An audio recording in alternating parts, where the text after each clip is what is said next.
Everyone. Hi everyone, we're sorry about that. I think we're facing some technical difficulties, but we're going to continue right now. And if you're on the YouTube page, you can feel free to ask questions there and we'll answer them in real time. Hi everyone, we're sorry about that. We're facing some technical difficulties, but we're going to continue. And it's working. I think. I won't drone on anymore. I just wanted to finish with why I am so excited about the SDGs, because it not only sets ambitious but achievable targets of universal health coverage, but at the same time, it addresses the challenge of implementation. Okay, so we all agree that this should take place, but how do you get there? And I think it's very exciting that actually it has finally been accepted that obviously a certain additional investment of funding needs to take place, because one of the definition of universal health coverage is that no one should be pulled down into poverty by accessing health. So the SDGs addresses the need for free at point of service, obviously not free healthcare, but free at point of service, so that nobody dies from not having money in their pocket at the time of their illness. It discusses the need for increased human resources. And so it discusses sort of more practical, it challenges us with a practical application of what it takes to set up a health system in even remote rural areas. But I would prefer to speak about specific things that may or may not be that may be of interest to you. So if there are any specific questions, I would be delighted to discuss it with you. Okay, so we took a few questions in advance, so I'd like to start with those, if that's okay. So our first one is, what are the most salient impacts that climate change has on public health today, and what do you foresee in the future? This is from a student in the Age of Sustainable Development. So climate change will, and it's already starting to complicate public health situation because of the extreme variations in weather. It absolutely has already brought new problems. Obviously, the desertification, the increased areas of land that are extremely dry without access to water is going to bring its own challenges. One specific one that you all have probably read about in the newspapers was about a year ago in Rio de Janeiro.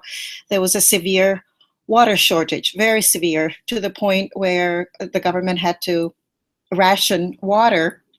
And what people started to do is hold water in pools, in buckets or barrels, so that when there was water, they could have a reservoir for when there wasn't water. And it turns out that these water reservoirs were ideal breeding ground for the insect that transmit dengue fever. So lo and behold, in Rio, that hasn't seen dengue in decades, there was a large epidemic of dengue fever. And this is just a reminder of how any disruption of of weather patterns can really bring in new epidemics that may strain the public health system. The other side of climate change, of course, is that the rain patterns have become such that instead of the usual rain pattern, that there is now frequently a huge deluge for a couple hours, is a very intense rain, so that many a lot of water can fall within a very short amount of time. And that, of course, we see, and I've seen in my own eyes very frequently in sub-Saharan Africa. It really complicates the water and sanitation situation, and you get a massive increase in diarrhea, because the excess water causes commingling of potable water and the ground that is used for toileting. And so during these large raining downpours, we see a much more contamination of potable water and a rise of diarrhea. And of course, diarrhea, just like dengue and just like malaria, is a major cause of morbidity and mortality, especially for children. So, and there are many other underpinnings that cause diseases that will be exacerbated, but these are two that I've already encountered myself that are definitely going to present serious problem. Then, of course, there's many other things that you probably know much more about than I do, but of course, if the climate change will also, of course, put a lot of pressure on growth, on food production, and that, of course, will impact on nutrition. And we know that at least half of what children under 5 die of in low-income setting is malnutrition. Not necessarily just caloric malnutrition, but also micronutrient deficiencies. So even if they have enough, let's say in Uganda, in our village that we worked in, very remote, poor village, the children didn't have caloric deprivation because they actually had a lot of bananas, but they had such a low variety of food that they were really deficient in many of the components that you need for your immune system to work, etc. So they had deficiencies of zinc and iron and others.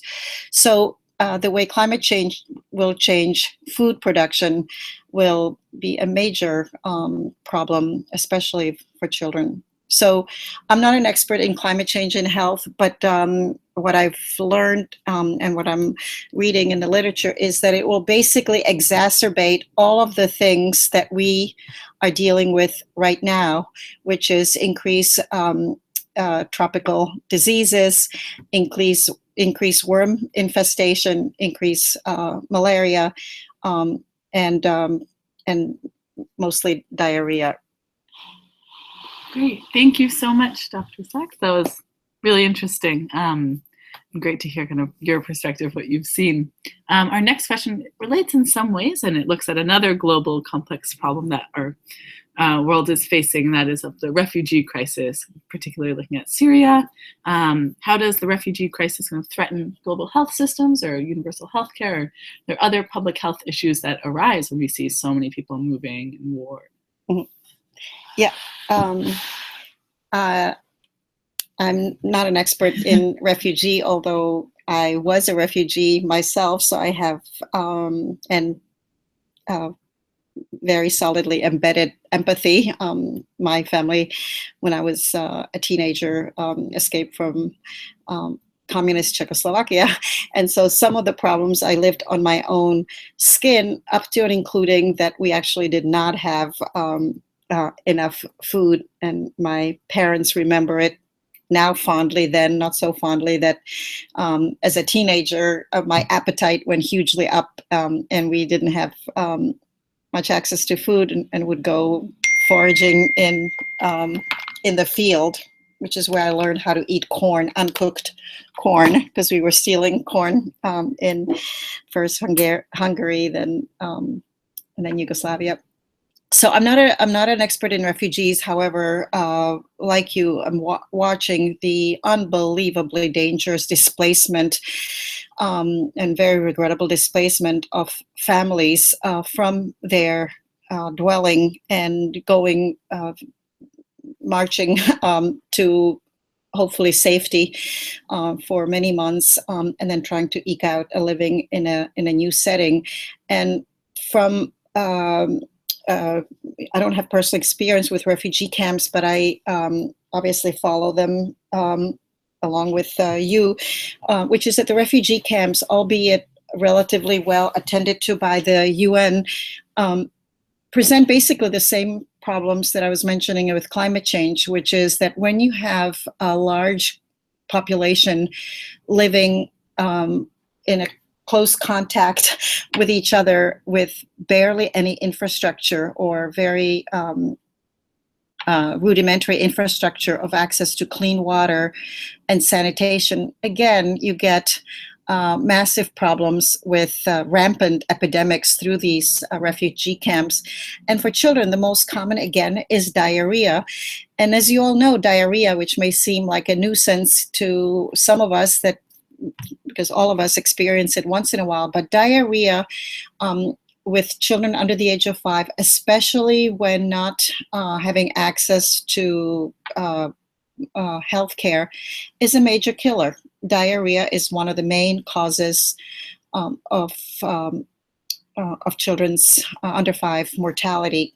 And so the refugee situation basically mimics what we see in low-income setting, which is basically a disruption of access to clean water, disruption of dealing with human waste, commingling of human waste with clean water, decreased access to nutrition, which we need not only for the children to grow and thrive, but also to have a robust enough immune system to fight off diseases.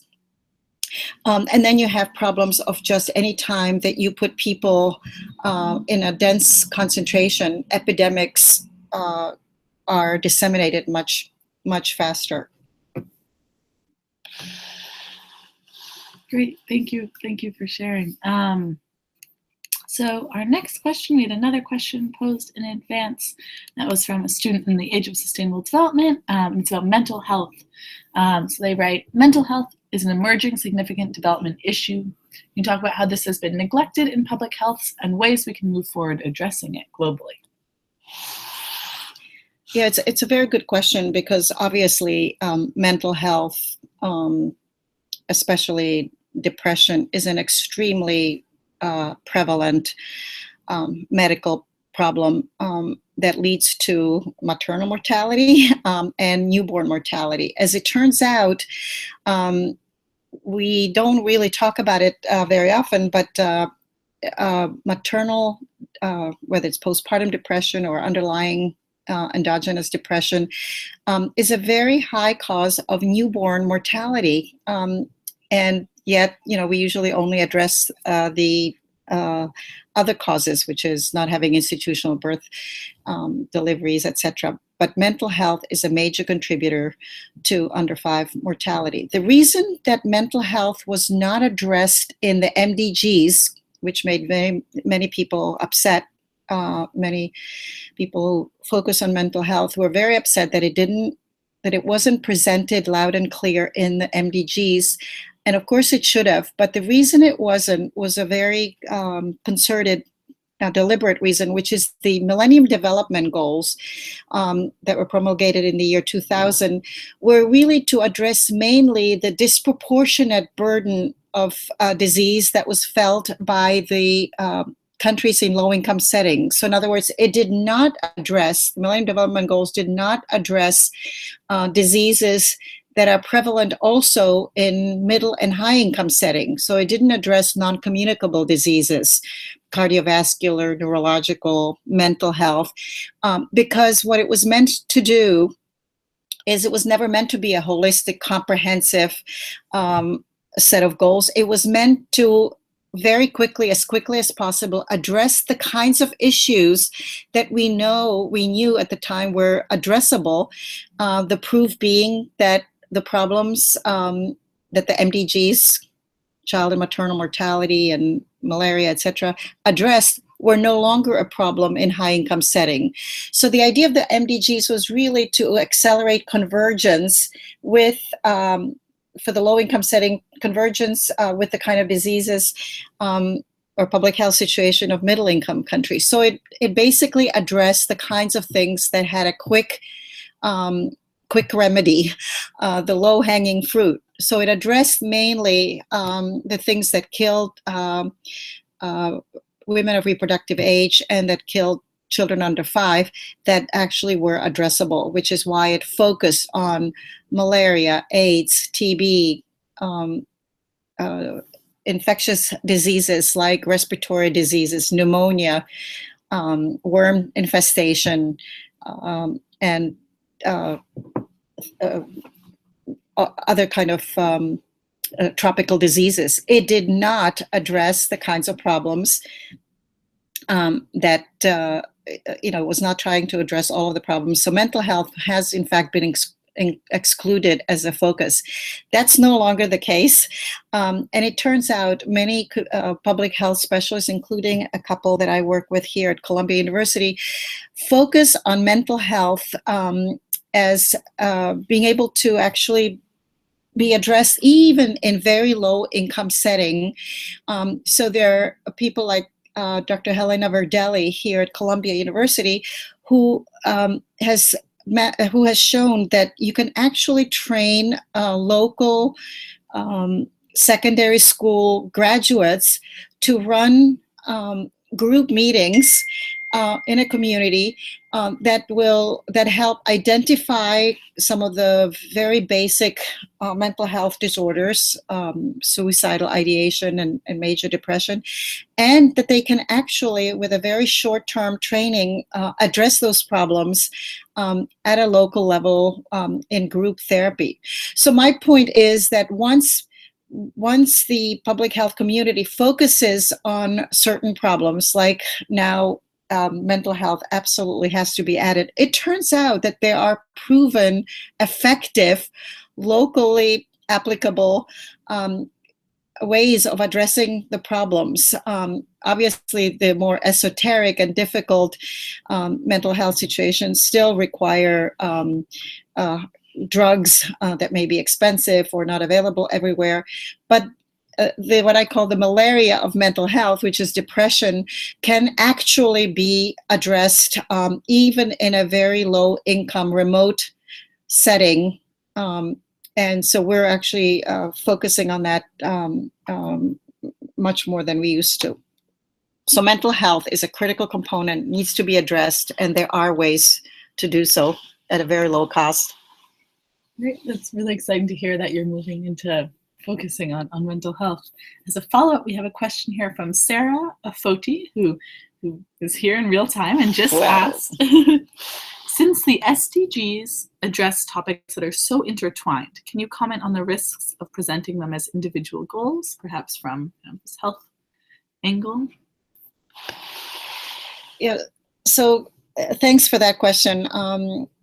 It is something that actually attracted me as a garden variety pediatrician to development work, is the fact that health, or pretty much any field that you look into, but certainly health is an interrelated set of issues.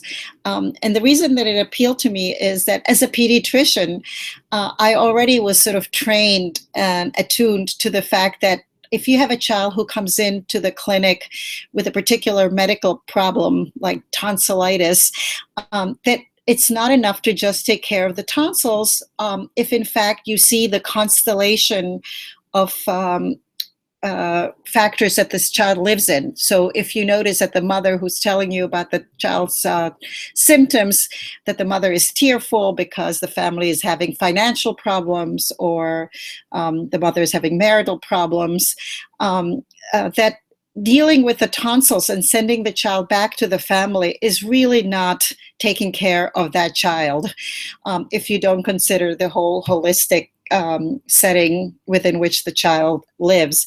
So by the same token, I really appreciated the challenge that we encountered in sub-Saharan Africa, in very, very poor communities of Senegal, Ghana, Nigeria, etc., that you cannot address a health system without being aware of all of the social determinants of health. So even if you did have a state-of-the-art clinic, clinicians, an ambulance, if you don't worry about the fact that the children are undernourished, or that there is no infrastructure for or transportation to get the ill child to the clinic, you're not addressing the main problem. The same thing with, of course, the SDGs. Universal health coverage very much relies on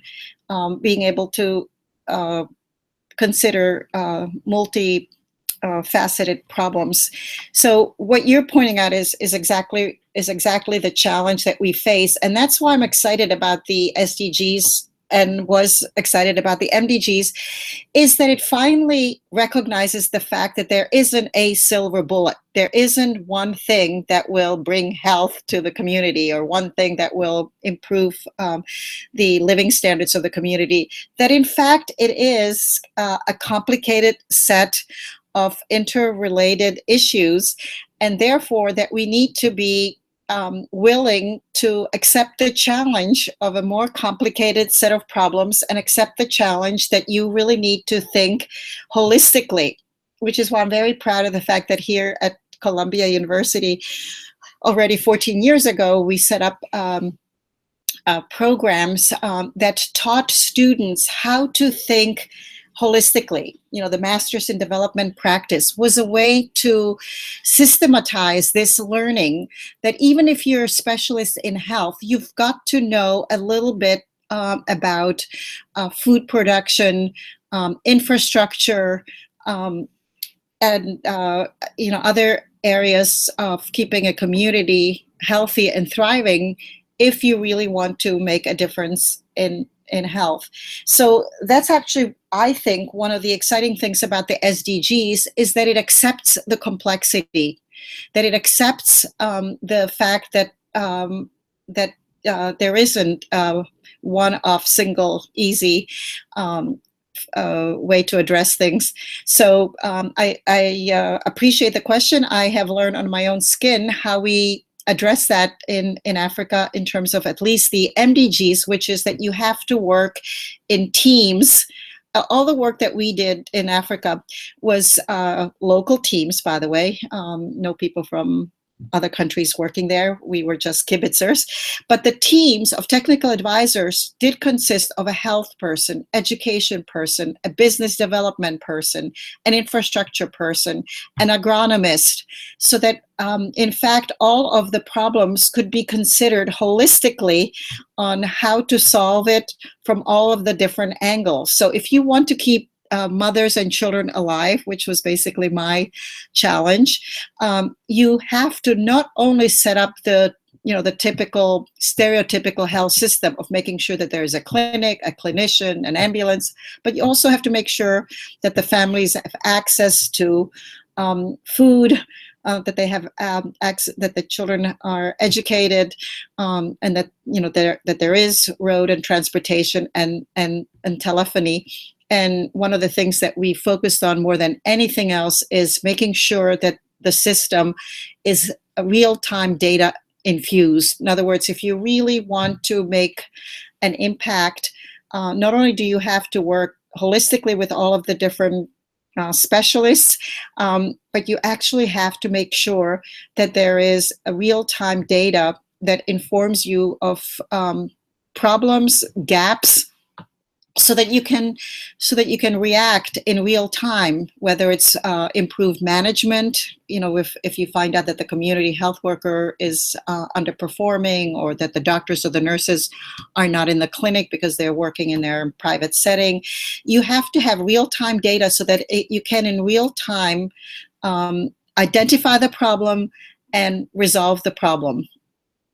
So if I understood your question correctly, yes, the SDGs is I think, a very optimistic way of addressing the problem, in that it recognizes the interrelatedness, and we just have to be able and willing to take the challenge on.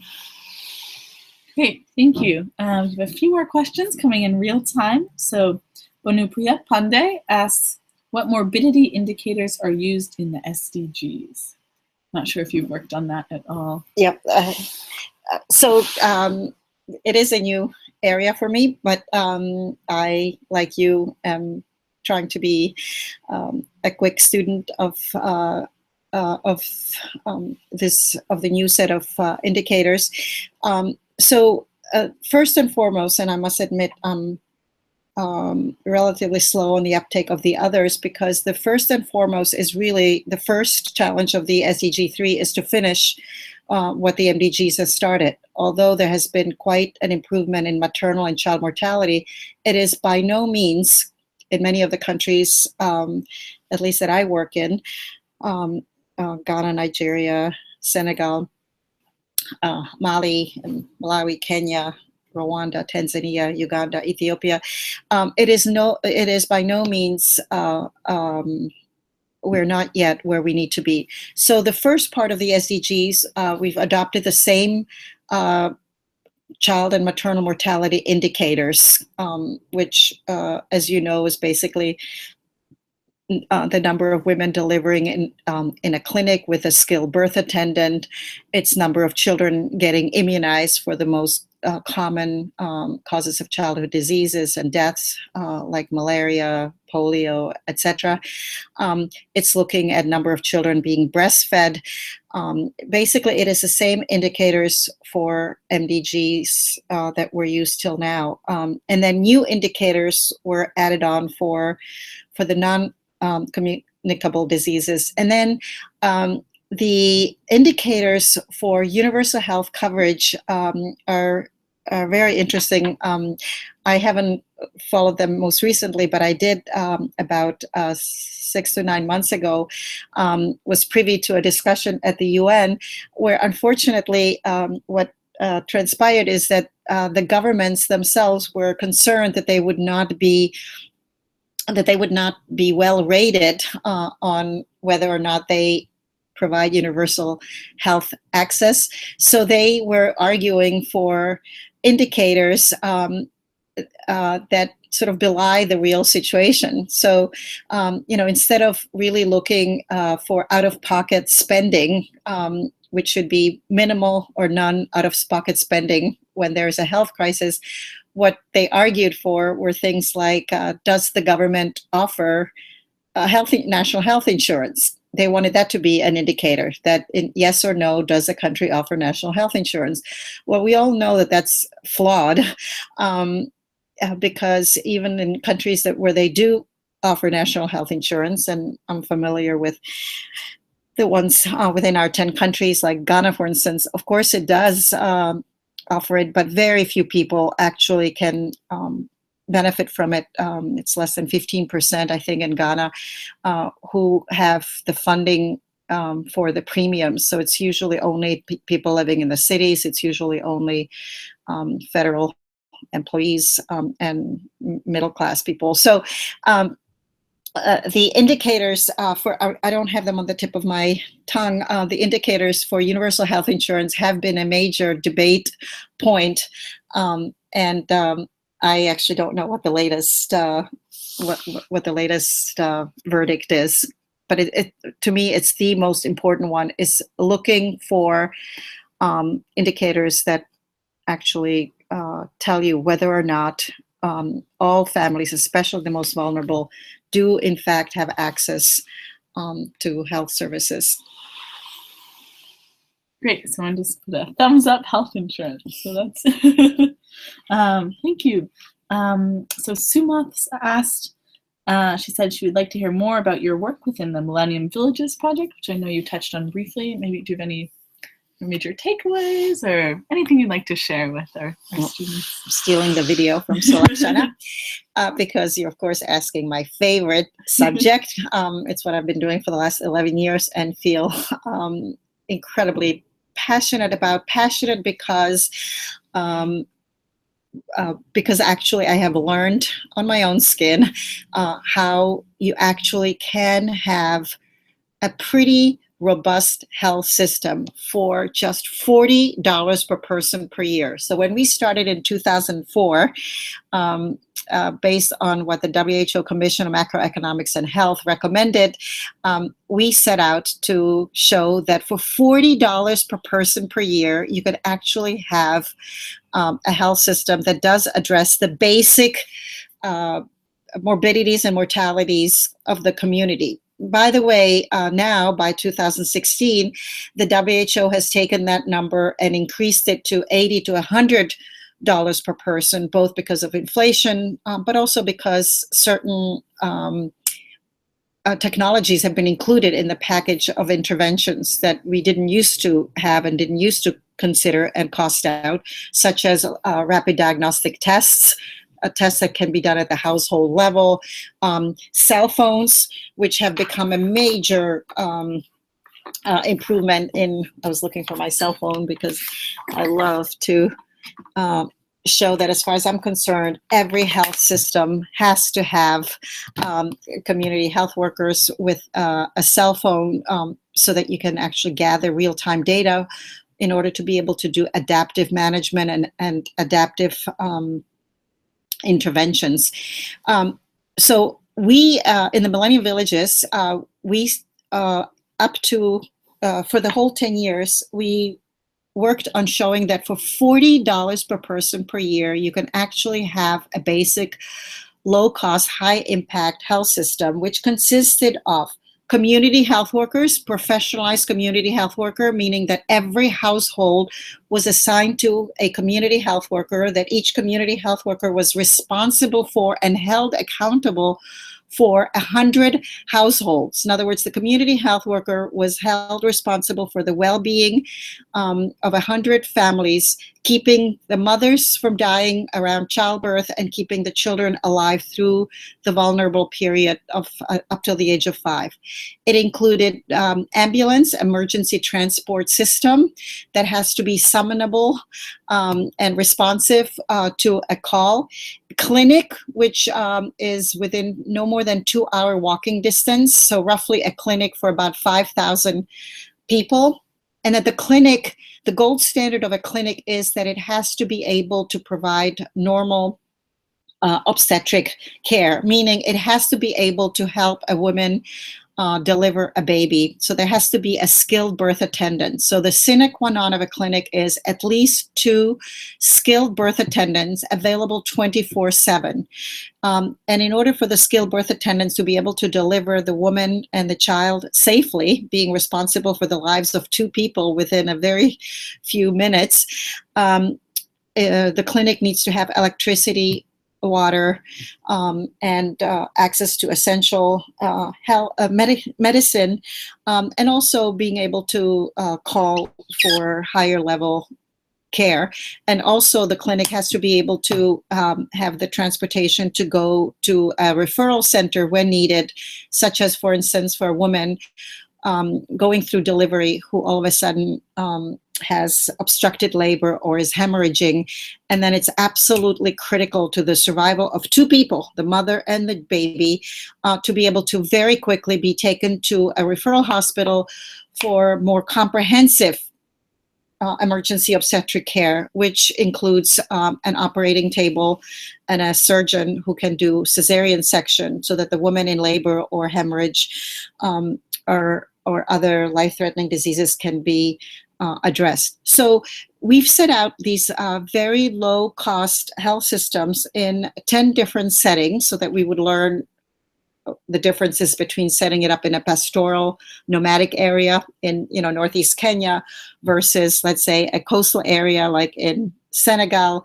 And so we adapted the health system to the situation, the local situation, each one having its own cultural, social specifications. But the very basic things were the same, which is a community health worker that links the household to the clinic, a clinic that's open 24/7 and has skilled birth attendants, and a referral system to a tertiary care hospital, and critically, real data that underpins this system so that there aren't problems that are going on and on and on without being addressed. So in our case, we focused a lot on professionalized community health workers, meaning community health workers that, albeit they be local young people, that they are quickly trained up on using smartphone, so that with a smartphone they can both get the decision support at the community, at the household level, so that the community health worker can quickly look up what to do if a child with fever has a positive malaria test, which the community health worker can test at the household from just a drop of blood. They can look up what does a 2-year-old with a positive malaria test, what how much of what the medication should the child get, what the complications to look for, etc. So support, the phone gives support at the household level, which allows for an expansion of the portfolio of the community health worker, because they don't have to carry everything in their head. They have a peripheral brain.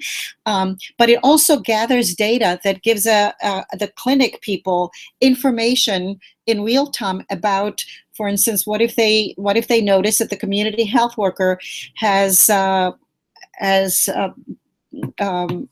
recorded an increased incidence of diarrhea? What if all of a sudden, instead of 3 cases of diarrhea per week, what if the clinic person notices, the manager of the CHW notices that actually the community health worker has been treating 15 children with diarrhea that week? Why such an increased incidence of diarrhea? And instead of finding that out a year later because of demographic household surveys or whatever, you need to find that out within that day or within that week and do something about it. Go check. Is there contamination of the well, or is there some other problem? And by the way, this would have been very helpful, as we argued vociferously at the time of Ebola, that if the community health workers were empowered to first of all, to be actually employed in real professional way, which is being paid, being properly managed, supervised, retrained. And if they had the cell phones, that Ebola would not have taken the proportions that it did, because as it turns out, we worked very closely in Guinea. And as it turns out, as most of you know, the Ebola epidemic was not really addressed in the very early stages when it was containable, but it was addressed when there were already a lot of mortalities, a lot of people dying at the clinic level, as opposed to when we could have found out by the community health worker noticing that all of a sudden, instead of one bloody diarrhea per month, there are now all of a sudden, 3 or 4 per week. So the uptick would have been noticed, would have been immediately addressed, and the epidemic could have been aborted in very early stages. So a basic community health system for what we used to do for $40, now for $80 per person per year, is very feasible, very doable. My one quick thing would be to say that professional community health worker is a major, major linchpin, because even if you have a health system, even if you live around the corner from the clinic, we all know that for religious reasons, ethnic reasons, language reasons, religious reasons, there are families who will not access to health, even if the clinic is nearby. And so local, acculturated, community-accepted community health workers is a very critical link that helps keep the communities healthy and safe. Great, thank you so much. I'm going to take our last question right now, which we have here from Banu Priya. And she just asked, sustainable development addresses one goal as life below water. So I'm not totally sure about water. Can you please tell us about this and how it connects to health issues? Yeah. No, not at all. The marine, just like the terrestrial SDG, talking about terrestrial ecology, there is, of course, this SDG for marine ecosystems, and I'm not at all an expert, not even a casual expert in preservation of marine ecosystems. Although, of course, as any human being, I am very concerned about the climate change, of course, changing very much the flora and the fauna of the oceans. It's been shown, of course, that the increased temperature and the acidification is causing a lot of problems. But I am not at all, I shouldn't say not at all expert. I'm not even versed as a casual conversant with marine ecology. Yeah, that one's a bit far outside of the global public health realm. Well, would you like to add anything else? Maybe leave our viewers with kind of what you're thinking about moving forward into the new year in 2017, what you're thinking about for global public health, or you think they should be reading about and following?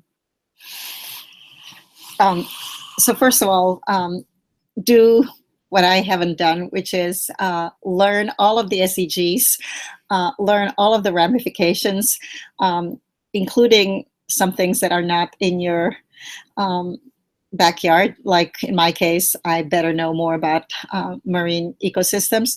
But the main thing from my point of view as a public health specialist, my main plea to all of you is to if you're at all interested in any aspect of health systems, that we all really finally actually embrace the call for universal health coverage. This has been, as I said when we opened, it has been something that we aspired to for over 70 years, but actually have not at all achieved it, and it is achievable. The one thing that I was showing Sulakshana before we started this session is that many of us, garden variety pediatrician like me, might feel intimidated by being told that universal health coverage, in other words, making sure that every family, especially the poor and especially the vulnerable, especially the one furthest away, either geographically or culturally away from healthcare, can access healthcare. And I would get intimidated by being told that the price tag for that is $40 billion. And that $40 billion would help do what I described before, which is to build, albeit rudimentary, but a responsive health system, clinic, community health workers, transportation, drugs, and data. And I just want you to be aware of how little $40 billion per person per year is in the context of our world economy. So I was showing Sulakshana that my in-house economist, Jeff, showed me that the world economy is $100 trillion economy. We are unbelievably rich as a human species, like never before.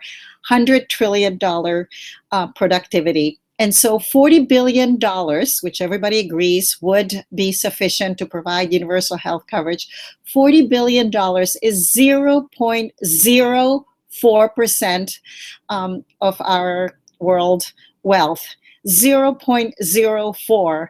And so, you know, it actually is embarrassing, if you ask me, that we haven't done this, because then it becomes obvious that we have the tools of the trade.